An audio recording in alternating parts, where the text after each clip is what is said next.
દહીં વડા બનાયા? ઓવા એકદમ સોફ્ટ જો. હા, કેવી રીતે બનાયા? હેડ શીખવાડું તને. હેડો. એક વાટકી હે ને એ અડદની દાળ. અડદ. અને અડધી વાટકી મગની દાળ. કૂતરા વગરની. અડદની દાળ અને મગની મગની દાળ 2-3 વાર ધોઈ દેવાની અને ડૂબન એટલું પાણી લઈને પલાળી મૂકી દેવાની 2 થી 3 કલાક સુધી. 2 થી 3 કલાક પલાળી મૂકવાની. હા, ડૂબા એટલું પાણી લઈ. બરાબર. મૂકી દો તા. ધોઈ દીધી? હા, 3 વાર ધોઈ અને આટલું પાણી લઈ લીધું. આટલું પાણી 2-3 કલાક મૂકી દેવાનું. હા, ડોકી મૂકી દેવાનું. બરાબર. 2-3 કલાક થઈ ગયા. આપણા 5 કલાક થયા બેટા. જો એવું કટલી ભાગી જાય ને. 2-3 કલાકમાં ભાગી જાય, પણ હા. આપણે બપોરે ખાઈને પછી જમી તરત કરી દીધું. પલાળી હતી ને એટલે માપસર પાણી હે ને. આપણે 2 વાગતા પલાળી ના જો બધું ને તારી કાઢ લેવી પડે. એવું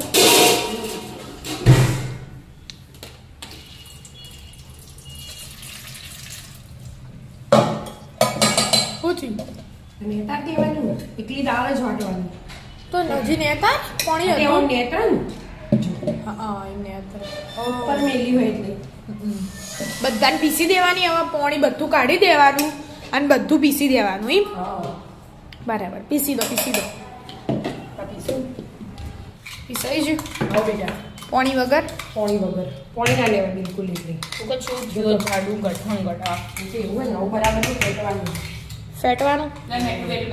આપણે એના મગની અડધી વાટકી દાળ લીધી ને હા. અમુક જણા એકલી અડદની દાળ ના બનાવે બરાબર. એવું હોય.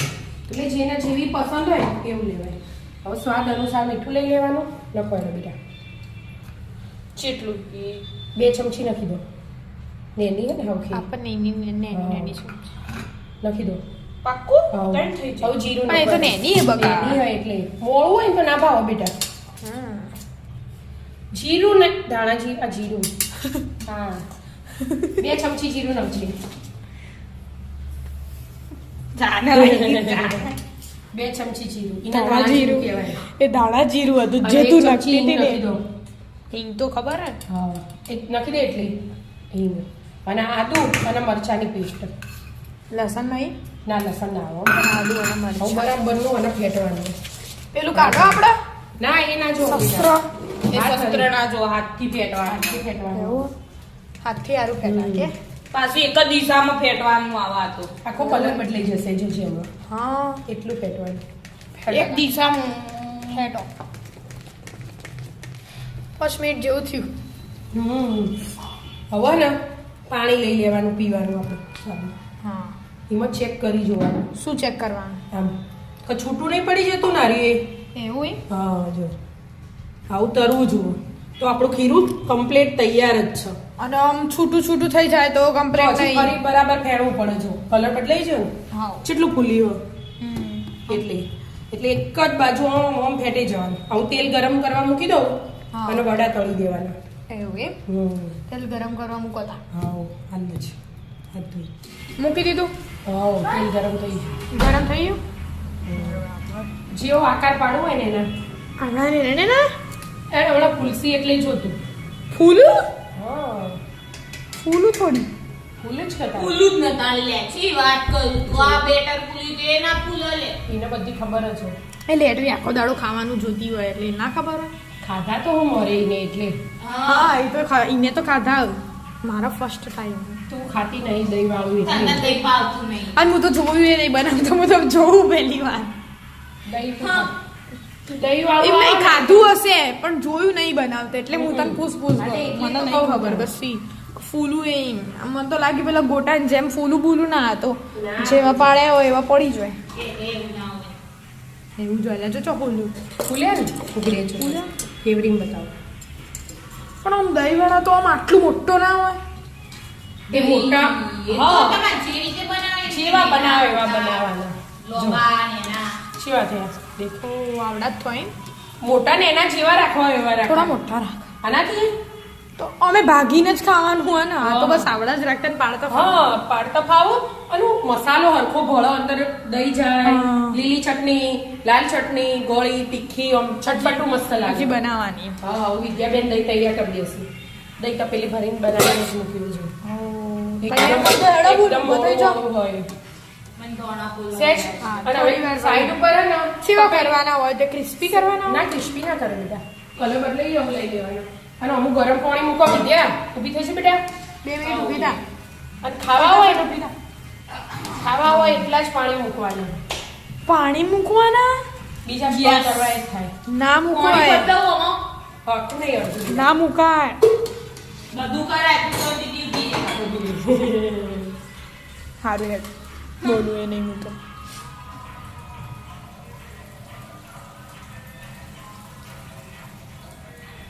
જેવી આકારવાનો જેવો રાખવો એવો રખાય એવું હોય નાના મોટા લોબા ગોળ લંબગોળ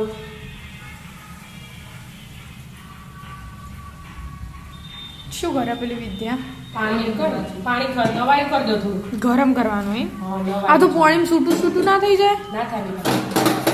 એકદમ હે ને પોચા ઓકે બંધ રોય એટલે વિદ્યામાં નોખો કાઢા પાણી થોડું ગરમ કરવાનું એમ ને હા, નવાઈ કરીને અંદર મીઠું નહીં નાખો વિદ્યા થોડા હિંગ પાણીમાં નાખવાનું હા સેજ ગરમ થાય ને આજ ના આજ નાખી રહે તું હા નક્કી રોય કેટલું નાખું મમ્મી બહુ આવો. થોડું ગરમ થવા દે બરાબર થોડું ગરમ થવા દે પાણી ગરમ થઈ જાય હા થઈ ગયું પાણી ગરમ થઈ ગયું હવે અંદર મીઠું અને હિંગ નાખવાની હતી મીઠું અને હિંગ નાખો. એટલી હા હિંગ આવું ના થવું જોઈએ તું એ તો કીધું તું એટલે પણ તમે આખી ચમચી નાખી ને એમ ટાઈમ બધી ગોળ થઈ જાય આવી આમ ખુલ્લી રહેવી જોઈએ બેટા પછી એક વાર ચોટી જાય આવડતું જ નહીં મને આખો કાઢે પાણી સેજ નવાઈ જ કરવાનું આહ, ગરમ હશે લે સ્ટીલ હ સ્ટીલ સ્ટીલ ઈમો નાખવાનું હમ. હારો ને બોલતે 10-15 મિનિટ રાખવાના ખાલી જોવું એટલા જ રાખવાના ધોણા એ નાખવાના આવું ને પાણીમાં તો ના હવે ઢોકી દેવાનું તું નવું નવું નાખે હવે ઢોકીને 10 મિનિટ ઢોકી દેવાનું બરાબર 10 મિનિટ થઈ જાય પાણીમાં શું થયું અહીંયા તમે હું તો અવાજ બુમા પડવા માંડી નાખી દે ફટફટ 4-5 ચમચી સ્લો મોશનમાં યાર દહીંમાં ખોટ ના ખાયા હા દહીંમાં ખોટ નાખવી જ પડે આવી રીતે કાઢવાના આમ દબાવો બેઠા પાણી કાઢી લેવાનું ચમ આવું કરવું પડે પણ ડાયરેક્ટ આવા ના ખબર આવા ઓછા ભાવ બેટા સ્મૂથ થઈ જાય ને એકદમ એવું હોય પાણી કાઢી દેવાનું એમ 10 મિનિટ પાણીમાં પલાળવાનું પાણી કાઢી દેવાનું એવું કરવાનું ચટણી બની જાય એમ હા ગળી ચટણી તીખી ચટણી બધી તૈયાર જ છે જો બરાબર ગળી ચટણી હોય ગયો. હાલ હમણાં ખજૂર એક બાજુ આ તળાઈ જે આવ્યું જેમાંથી પાણી તૈયાર નીકળે જેવું બની ગયું અને એક બાજુ દહીં દહીં ગળ્યું તૈયાર થાય ફૂલ મહેનત ચાલે જબરજસ્ત બનાવી ફૂલ તો તાન જો ખાલી તમે હા ઘરમાં તો ના પહેરાય ખાધું એ નહીં કર્યું. કોઈ દાળ જોયું નહીં પપ્પા એના બધાઉં ને કે દહીં વાળી આઈટમ ઓછી ગયો આપી બાદ છેલ્લા મેલ્યું ડાયરેક્ટ હાથ ના કાઢતા તમારે જેમ બીજી ડીશ ચાલો લાવો એડો બધું તૈયાર કરી દો આવી રીતે આકાર એવું ને એવું જ રહેવું હા આપણે ખાલી જેવા પાણી સોફ્ટ કરી દેવાના હા બરાબર એમ જ બોલ જો આ તો દહીં હું જોઉં.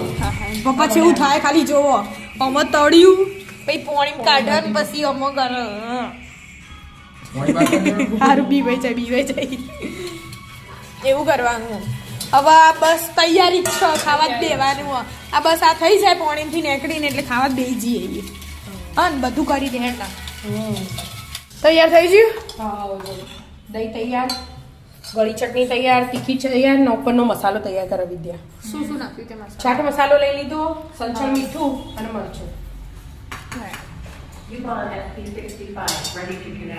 તૈયારી થાય છે હવે એના વડા નાખ્યા પછી ઉપર દહીં નાખ્યું પછી લતપત થવું જો કે જઈએ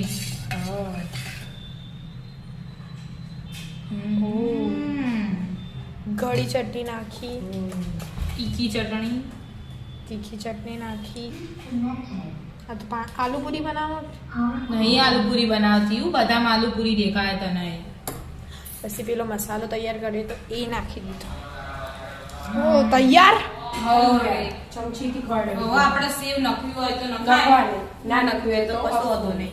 એવું એમ. મમ્મી બની ગયા દહીં વડા તૈયાર. તૈયાર. ચાલો મિત્રો દહીં વડા પાર્ટી કરવા.